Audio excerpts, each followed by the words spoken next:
يعيش الشارع الرياضي الإفريقي ومعه خبراء القانون الرياضي على وقع ترقب مشحون لما ستسفر عنه مداولات اللجنة التأديبية للاتحاد الإفريقي لكرة القدم الكاف بعد الأحداث المثيرة التي طبعت نهائي كأس إفريقيا للأمم كان المغرب 2025.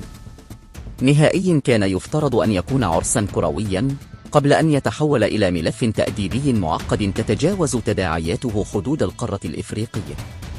الدقائق الأخيرة من المباراة وما أعقبها من توترات داخل أرضية الملعب وخارجها فجرت موجة جدل واسعة ووضعت في قلب عاصفة من الانتقادات باعتبارها الجهة المسؤولة عن التنظيم والتسيير وسط تساؤلات حادة حول القرارات التحكيمية والتعامل مع الأحداث الطارئة.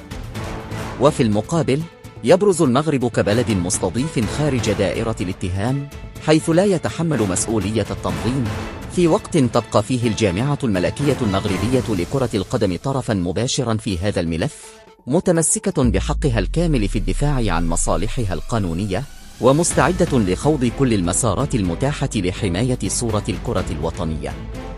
فهل تتجه الكف نحو قرارات حاسمة قد تغير ملامح المشهد الكروي الإفريقي؟ أم أن هذا الملف سيبقى مفتوحا على صراعات قانونية قد تصل أروقة الهيئات الدولية؟